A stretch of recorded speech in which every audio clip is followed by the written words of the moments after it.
Today's Wholesome review is of Spider-Man Across the Spiderverse. And I know it's a different format than my usual Wholesome reviews, and this one's gonna be a lot longer because it's on YouTube, but I just really needed to talk about this movie in a longer format. And I needed to talk about the stuff that happened at the movie because there's some stuff to do with weight loss and health and fitness and stuff that I thought was pretty cool that I just noticed with myself. So first of all, we'll do the fitness stuff first, and then I'll review the movie, because I know this is a fitness channel, you guys are into the fitness stuff, you want to see the fitness stuff, but oh my god, the movie was so freaking cool! It was the best! I mean, it was just so great to see those characters again, but also, I went to the movie, and I went with Jeffrey, my best friend, you know Jeffrey, and we went and we saw it in D-Box, which was cool, because D-Box, you don't, well, actually, it was just a new thing, I just really wanted to try D-Box. It's this thing where the seat, moves around and shakes, with the movie. I was worried about it, being uncomfortable with my legs, and because I used to be so unhealthy and so big that even just, the normal theater seats were uncomfortable. But I got there, and they weren't uncomfortable. In fact, they're actually very comfortable, and even the normal seats looked like they would have been comfortable, because I've shrunk, I've lost weight, so I'm just I felt like I was better, I was able to just relax my legs and let it move with the seat, and, I was worried about that being uncomfortable. I was worried about my, rib condition. I have a condition with my ribs because I was so fat where I would, I don't know, I would get cramps in my ribs if I moved around too much or was given too much force against them, but I didn't have that either, and I was really, really nervous about that, but also excited when it didn't happen. And we got to the theater early, and even before we saw the movie, we were like, hey, you know what, let's go to Staples. There's a Staples right next to my local movie theater, so yeah, we were there 40 minutes early, and we walked around Staples, and I didn't get out of breath. I didn't struggle to stay standing the whole time. I tried out a few desk chairs. We did all sorts of stuff, carrying on a conversation. It was nice and comfortable, and it was a hot day out, and I wasn't overly sweaty. And yeah, it was 30 degrees, and I was doing fine. Normally I'm a guy that needs it to be a little bit cold, but yeah. That was fun to find out. Fun to see that I could walk around and be on my feet longer. That I could do all of that, and just, yeah, and then I walked back out to my car, got the straws. I got plastic straws. They have paper straws at the movie theater now, so yeah, you gotta get the plastic ones. But then went all the way back into my car. I parked on the other side of the parking lot, and that's a little trick I do. You park on the other side of the parking lot so that you can end up getting more steps in. You walk a little more. I don't know. It's a little extra cardio you can do, give yourself in the day. It's not much, but it's good. But yeah, I walked to Staples, then back to my car, then to the theater. Nothing wrong with me. And yeah, we went in, stood in line, saw the movie. It's really, just a really great time. And when I got out of the movie, I went to the bathroom and I sat in the stall. And if you're a big guy, those stalls are uncomfortable. So you gotta, I don't know, you kind of gotta use the wheelchair ones, but I used the normal ones. And normally in that movie theater, the stalls, back when I was fat, both my arms used to fully rub against them, And they weren't. Neither one of them was touching them. It was crazy. It's like that thing I noticed earlier a few months ago, with the shower. When I was in the shower, my stomach used to touch the wall of the shower, and then my back fat used to touch the shower curtain. So I didn't have much space in there. But now I have all that room in there to do all the, motions and stuff. And also, I noticed that, look at this. My hands can touch my shoulders. That's cool. That's great. I can use these in unison now. I used to be so fat that it'd be like this, if I tried to go. Look at that. Look at friggin' that. So it was just fun to see that, and I held the popcorn while I ate the movie. I held the popcorn while I watched the movie. I didn't even eat the whole popcorn. Popcorn used to be the best part about going to a movie, but yeah, I ate half the popcorn and then I was just done with it, and dude, I'm making healthier choices. I went to the movie theater and I was still down half a pound this morning. That's crazy. Normally you go out to something like that where you're eating food and you're like, hey, yeah, I'm blowing my load. I'm going to do the whole shebang. I'm going to completely blow it. So I'm going to be up 3 pounds tomorrow. But no, I was down half a pound after that. So that was really exciting. And then, to find that I was smaller and fit into the stall better, and then the seats were more comfortable, and I'm walking around. And then when I left the theater, I walked out to my car, and it was a beautiful, like, just sunset type of thing with, like, nice, humid, easy to breathe air. And I just realized how absolutely way more comfortable I felt, walking out to my car, not out of breath, not in pain from the heaviness on my muscles.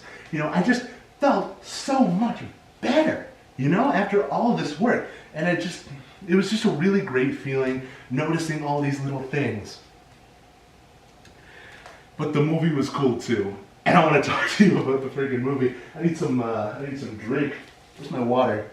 Oh no, did I leave it in the car? I got some rain here. Just an energy drink. I guess I left my water in the car. But the movie was so friggin' cool. I mean, we got there, and it starts out with this, Spider-Gwen. Spider-Gwen was in the last movie, but we get a deeper dive into her character, and, we get to see her relationship with her father, and, how she gets tangled up with these guys, I don't know, what do we call them, the Spider Society? And Miguel O'Hara, and then that, the mom one, how she finally convinces Miguel to let Gwen, in, and that was neat to, like, see how, like, there was this emotional depth to her, though, how she was avoiding the truth of her father, how, the loss of Peter Parker was very hard for her, find out more about her character and what really makes her her, and I enjoyed that. And then we go out, it's a few months later, right? And we see Gwen come and visit Miles, and Miles knows nothing about the Spider Society. He's not involved because Miguel doesn't like him, and then you slowly unravel the mystery of why Miguel doesn't like him. This whole hole in the multiverse thing was kind of Miles' fault, but really, if you think about it, it's not really his fault because Kingpin is the one that blew the hole, and Miles was the one that was trying to close it up. So I don't know. I feel like that was a little bit judging of Miguel O'Hara. He's got the wrong idea. He might be kind of a villain character. They play him up like he's a bit of a leader type, but he's kind of the bad guy. I get the feeling. and see Peter. Oh my God, Peter B. Parker, bringing him back for that was crazy. I loved him being a dad. Like that was awesome. Seeing him have this like parental side to him, seeing him get into better shape, seeing him like be sort of a goofy, silly, side character. He's like the funny sidekick to Miguel O'Hara, and he's like trying to get him to be more positive, get him to be more, accepting of other people. And Miguel O'Hara is just not having it. And then, that scene where they had all the people, all the different Spider people from all the multiverse, and they had all the different people. Oh, and that version of Uncle Aaron that was played by Childish Gambino, the guy who plays Troy in Community. That was so cool, like seeing him. Like, I was wondering, like, why didn't Miles just, like, straight up ask him, hey, are you my uncle? Because, like, I'm Miles Morales. And then, like, I don't know, I think that would have been a really cathartic moment, but he didn't ask him. And that's fine. It was just a short cameo. They originally wanted him to play a version of Spider-Man, a black Spider-Man way back in the day when he was still young. But, yeah, Childish Gambino, he's like 40 now. He's gotta be, so. Yeah, not exactly Spider-Man age anymore. Unless you're playing like a 40-year-old version of Spider-Man like Peter B. Parker. But then, what are you going to make them middle-aged and a new black guy? Like that's like two new things you're adding on. Like, are you going to maybe have him play a middle-aged Miles Morales? But I don't know. It was just a lot of stuff. But then, Peter B. Parker, I loved that. I loved having him there. And like, oh, right. We were talking about all the different cameos. They had Spectacular Spider-Man on there. The Spider-Man from Spectacular Spider-Man, and that was awesome. Spectacular Spider-Man was like my favorite show for like a while when I was a kid. And I was so bummed out when they took it off the air, but it was so great to see him again. Oh my God, still working my way through COVID. But, well, not. I don't have COVID. But I don't know, I still have a cough, even though I don't have COVID anymore. Like, I tested myself, and I don't have COVID, so I don't know.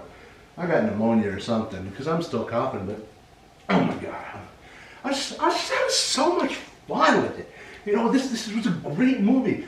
And how it ended on a friggin' cliffhanger, you know? Like how it ended like just with Miles tied up to that punching bag, and then that evil version of Miles where he's the Prowler. That was legit. Like, why is it a 2 week thing? I was so frustrated. Like, it was a 2-hour movie. I definitely could have watched a 3-hour movie of that. I definitely could have watched a 4-hour movie of that. 5 hours would have been pushing it. But I am desperate to see the next part. I am so freaking desperate. It was so cool. Oh, I just need to see it. And like how they ended it on like Spider-Gwen getting like all the different versions of the Spider people like from the first movie together to go rescue Miles. Like that was so cool too. I'm so excited to see it again. I'm so freaking excited. Oh, and I'm gonna be even healthier by the time I go see that movie. I mean, oh my god, it's gonna be so great. It's gonna be so comfortable. It's gonna be so, oh my god. I just love it. And I really desperately want to see Miles and Gwen get together and have that romantic subplot finally come to a nice, loving end. I just want so much good for these characters. I don't want them to break the rules. I want Miles to save his dad.